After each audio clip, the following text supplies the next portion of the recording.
जी प्रणाम। खुश हो बेटा, प्रसन्न रहिए, मस्त रहिए, खुश रहिए, स्वस्थ रहिए। ये आपके सब रोग कष्ट थे जो नष्ट हो चुके हैं, कोई स्मृति नहीं बची। ब्रेन हैमरेज की स्मृतियाँ थी, किडनी में सड़न, आंखों में धुंधलापन आते जा रहा था, लंबा स्पॉन्डिलाइटिस, मांसपेशियों में दर्द, रीढ़ की हड्डी में पस भर रहा था, आलस्य बना रहना, मेंजाइटिस, रक्त दूषित हो रहा था, कैंसर बन रहा था हड्डी में, पैनक्रियाज में, लीवर में और भोजन नली में। जी गुरुदेव, ठीक है। अब ये जो सब था और दिखाया एक ठो गुरुदेव और दिखाया एक ठो गुरुदेव और प्रॉब्लम है। ऐसा पैर का देखिए, पैर का क्या हाल, कूला उला सब अंदर सब बन रहा था। ये आप खूब बढ़िया श्वास ले सकते हो पूरा छाती भर के, अब कोई दिक्कत नहीं, कमर में थोड़ा आप कोई कष्ट नहीं, सब चेक। इसीलिए कहा जाता है वहाँ चेक कर लिया करो सब। यहाँ खड़े होके बातें करते हो, पीछे हट के चेक करिए पहले अपने आप को। रीढ़ की हड्डी में पस भर रहा था, आपने पढ़ा नहीं सुना नहीं अपना। इधर देखो कितना खतरनाक अंदर रोग है। देखिए ये डॉक्टर नहीं, उनके बाप भी नहीं ठीक कर सकते आपको कभी। सब सड़ता गलता और डॉक्टर पूरे पूरे कूल्हे बदलता, लगाता प्लास्टिक के कूल्हे। क्यों होता तो पता है ऐसा, दिखाएं।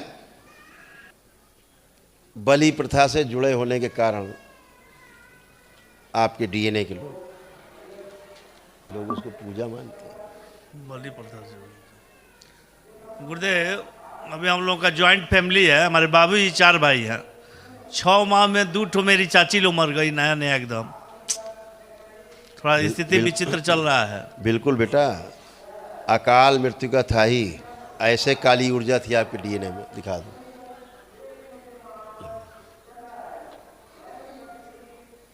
और इसमें देखो लिखा है, इस बलि प्रथा वाले में दैत्य बलि लेता था और रक्त पीता था तुम लोगों का। किसी का रक्त पिलाओगे तो सबसे पहले तुम लोगों का रक्त पिएगा वो है। अब ये सब चूंकि श्राप से आप लोग पूरी तरह मुक्त हो चुके हो बलि प्रथा से, इससे बाहर हो गए है ना, दरबार से जुड़ गए तो माँ की कृपा से, भोलेनाथ की कृपा से, बाबा माँ के आशीर्वाद से सब बाहर हो गए सर्कस से, हैं। खुश रहिए। जी गुरुदेव, अभी भी मेरे मस्तिष्क में दर्द है, आँख में भी दर्द है और पहले पढ़ लो फिर हम बताएं क्या है तुम्हें। देखो इतने रोग कष्ट है जो हटाएं दरबार में। पढ़िए। छाती में गांठें बन रही थी, हृदय के वाल्व श्रिंक हो रहे थे, श्वास की हरकतें होती थी, गले में सूजन, कैंसर बन रहा था यूट्रस में, रेक्टम में और गॉल ब्लैडर में, पेशाब करने में कष्ट, कंधों में चुभन, लीवर में सड़न, आंतों में सूजन, आंखों में धुंधलापन और मल त्याग करने में कष्ट होता था। ये सब था। जी, जी सब था। अब कुछ नहीं बचा है। अब आप क्या बता रही थी, बचा है बताओ तो हम बताएं। अभी तो गुरुदेव ठीक है, लेकिन गुरुदेव एक प्रार्थना आपसे है कि किडनी पेशेंट हम बता रहे, हाँ किडनी बता रहे हैं, तुम्हारी किडनी पे आ रहे हैं, तो किडनी चित्र बना रखा पहले से तुम्हारा, ऐसे किडनी तुम्हारी जा रही थी। पढ़ो। अभी क्या हुआ है, तुमको पसीना नहीं आता था? नहीं, अगर कोई डांट देता है तो बहुत जल्दी घबराहट आ जाता है। नहीं, हम वो नहीं कह रहे। ससुराल पक्ष वाले लोग लगता है कि हमको छोड़ देंगे। हम ये कह रहे जी, हमेशा हमको डर बना रहता है कि लोग कभी हमको अपने घर वापस नहीं न भेज देंगे। हाँ। बहुत बार धमकी आती है ससुराल पक्ष से। कोई बात तो हम एकदम बहुत गर्मी अब ठंडी दोनों साथ चलती हम कुछ और बात कह रहे हैं। आपका यूट्रस भी अपना देखो, आपके यूट्रस में कैंसर। होता क्या था, आपके यहाँ जो दैत्य स्मृति थी उसका कमर के नीचे का हिस्सा गायब था, इसीलिए नीचे सड़न गलन ज़्यादा होती थी। वो जो था, आपके जितने लोग हैं परिवार में सबको ज़्यादातर प्रॉब्लम कमर से नीचे ही प्रॉब्लम सब है ना। ये जो दैत्य स्मृति थी, जो बलि लेता था, जो जिसके पूजा पाठ आपके डीएनए में कोई करते थे पितृ वगैरह, वो बलि लेता था। अब जब बलि नहीं मिल रही तो क्या करेगा, खून पिएगा सबका। वो तो घर बैठा हुआ है। तो दो अब ये नष्ट हुआ, दो चाची डेथ कर गई है। हाँ बेटा, इसीलिए ना ये दैत्य क्या करेगा, यही काम करेगा दैत्य। अब आप लोग डीएनए अपना अलग बनाए हो, एकदम अलग हो। अब ये गंदगी गई है तुम लोगों से, नहीं तो यही सब काटते पीते रहते हैं। जी गुरुदेव, एक प्रश्न और है। मेरे पति देव को जब किडनी का प्रॉब्लम हुआ है तो एक तांत्रिक ने बताया है कि 2024 और 25 तक इनका किडनी प्रॉब्लम से अंत हो जाएगा। मेरा पूरा परिवार घबरा गया है गुरुदेव, मेरा छोटा छोटा बच्चा है। कहाँ है पतिदेव? यही है गुरुदेव, हम लोग ये इसी खड़े से हैं? आए हैं। जी जी। वो ज्योतिषी मर जाएगा हमें लग रहा है, अपने लिए बताया होगा ज्योतिषी जी ने। हाँ? क्या लिखा है? इन्हीं का पर्चा है, देखो दिखा रहे हैं,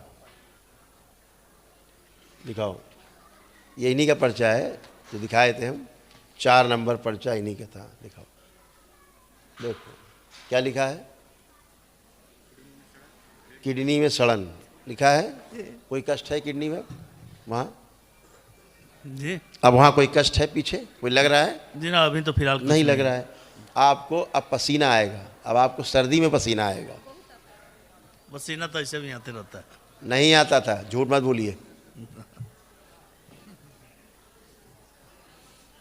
किडनी जाती है पहले पसीना बंद होता है, समझ गए? सबसे पहले ब्लड यूरिया जो है वही अंदर सिकुड़ जाता है, ठीक है? अब तुम्हारे रोम छिद्र खिले, अब तुम्हारे चेहरे पसीना अब लग रहा है, सर्दी में भी दिख रहा है। परिवार देख रहे हो? अब चिकना आ रहा है चेहरा, हाँ दिख रहा है। अब पसीना निकलना शुरू हुआ। दरबार ने पसीना निकाला है, इतनी सर्दी में किसी को पसीना नहीं आ रहा, तुम्ही को आ रहा है। डॉक्टर साहब डायलिसिस करते हैं ना किडनी की, तो यही निकालते हैं, यूरिया। जो पसीना ग्रंथ खोला गया तुम्हारा अभी, अब पूरे शरीर से पसीना आएगा, समझ गए? गुरुदेव ये भोजन भी करते हैं तो बहुत पसीना होता है ठंडा के दिन बढ़िया, में भी। अच्छा है वो। भोजन करने का मतलब होता है कि आप दौड़ के आ रहे हो। भोजन करने में इतना शक्ति लगता है, जैसे कोई एक आदमी दौड़ के आता है ना, इतना एनर्जी खर्चा होता है, आवश्यक है। तो गुरुजी 24-25 से हम लोग का अच्छा से बीतेगा ना, कुछ होगा नहीं ना? दोनों बच्चा मेरा बहुत छोटा है गुरुदेव, इसीलिए हम लोग बुद्धि पहले तो बुद्धि ठीक करो अपनी, कहाँ खड़ी हो, पहले क्या बात कर रही हो, पहले बुद्धि ठीक करो, ये शंका निकालो। यही स्मृति इनकी जान ले लेगी। जो तुम्हारे अंदर ये स्मृति है ना कि पता नहीं बचेंगे कि मर जाएंगे, यही स्मृति इनको मार देगी जान से। स्मृति ही है गंदी होती है, वही जान ले लेती है। तुम बार बार रिपीट कर रही हो, खड़े होकर भाषण दे रही हो, बार बार पति पति ये मार प्यार दुलार दिखाई डाल रही हो। ये प्यार दुलार नहीं, मर्डर कर रही हो पति का अपने तुम। स्मृतियाँ जान ले लेती हैं, मृत्यु नहीं, मृत्यु का भय मार देता है जान से। इसलिए अकल में थोड़ा ठीक करिए अपनी अकल। जो आप बोलती जा रही बक बक बक बक बक लगी हुई हैं आप, ठीक है ना? अपनी बात करिए।